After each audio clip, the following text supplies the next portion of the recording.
चिकित्सा और स्वास्थ्य विभाग की महत्वपूर्ण कड़ी माने जाने वाली आशा सहयोगिनियों को आशा सॉफ्ट मानदेय का भुगतान समय पर नहीं मिलने की वजह से उन्हें आर्थिक परेशानियों का सामना उठाना पड़ रहा है। इसी समस्या को लेकर उन्होंने मुख्य चिकित्सा स्वास्थ्य अधिकारी डॉक्टर ज्योत्सना से मुलाकात कर उन्हें ज्ञापन सौंपा और लंबित भुगतान को शीघ्र जारी करवाने की मांग की। आशा सहयोगिनी ने बताया कि पूर्व में किए गए भुगतान में भी उन्हें पूरी राशि प्राप्त नहीं हो सकी, जबकि मार्च, अप्रैल और मई का भुगतान अभी तक लंबित है। उनका कहना है कि नियमित भुगतान नहीं मिलने से परिवार का भरण पोषण करना कठिन हो गया है। उन्होंने विभाग से जल्द बकाया राशि जारी करने की मांग की। इस दौरान आशा सहयोगिनी ने पीटीएस सॉफ्टवेयर में आ रही तकनीकी समस्याओं को भी अधिकारियों के समक्ष रखा। उनका कहना है कि योजना के लाभार्थियों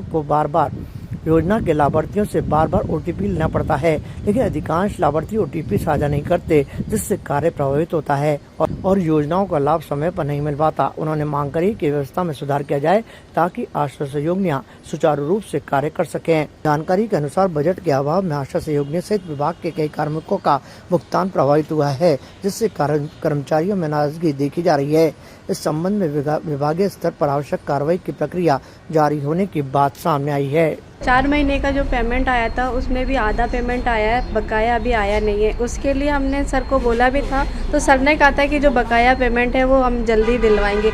उसके अलावा जो मंथली पेमेंट आता है हमारा, वो भी अभी 3 महीने हो गए हैं, उसका भी कोई पता नहीं है। 3 महीने से मंथली पेमेंट भी नहीं आ रहा, ना आशा क्लेम का पैसा आ रहा है। और जो हम काम करते हैं, जैसे कोई ऑपरेशन केस कुछ भी कराते हैं, तो अब उसमें ना एक OTP की भी ज़रूरत पड़ती है। अब व्यक्ति के पास पैसे नहीं है मोबाइल में रिचार्ज कराने के लिए, तो वो मोबाइल में रिचार्ज नहीं करा पाता, हमें OTP की भी ज़रूरत पड़ती है। उसकी वजह से हमारा काम भी आगे शो नहीं होता है और वो हम चढ़ा भी नहीं पाते, उसकी वजह से भी हमारा पेमेंट कट जाता है। हम बस यही कहना है हमारी CMHO मैम से कि हमारा पेमेंट जो बकाया है वो और जो मंथली पेमेंट जो नहीं आ रहा है वो हमें जल्दी से जल्द दिलवाए। हमारे लिए समस्या सारी आशा बहनों को ये हो रही है कि जो हमारा आशा सॉफ्ट का जो भुगतान है वो हमारा नवंबर, दिसंबर, जनवरी, फरवरी माह का 4 माह का जो भुगतान था वो भी हमारा आया, लेकिन आधा पेमेंट आया उसका। तो इसके लिए हम यहाँ स्वास्थ्य संकुल भवन में आए हैं और ज्ञापन देने के लिए।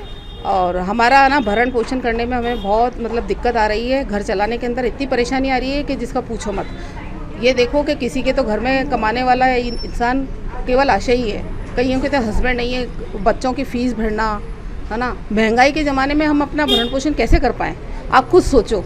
सरकार ने वैसे ही इतनी महंगाई कर रखी है और ऊपर से हमारा आधे अगर इस तरीके से मानदेय आएगा तो हम क्या करेंगे? नहीं, उसका अभी तक कुछ पता नहीं है। मार्च का भी आशा सॉफ्ट खुला है, उसका भी अभी तो सिर्फ क्लेम चढ़ा है, उसका कुछ पता नहीं है आएगा या नहीं आएगा, कब तक आएगा। नहीं, अभी तो सिर्फ मार्च का आशा सॉफ्ट खुला है। बहुत लेट पेमेंट आता है और आशाओं से काम रात दिन करवाया जाता है। इस पे काम करो, उस पे काम करो, उस पे काम करो। कितना काम करेगी आशा? और कर भी रही है तो उस मेहनत का फल तो मिलना चाहिए ना। कम से कम कर रहे हैं, लेकिन हमारा पैसा तो पूरा मिले। ताजा खबरों के लिए देखते रहें सरेराह न्यूज। अपना फोन उठाएं और सब्सक्राइब करना ना भूलें।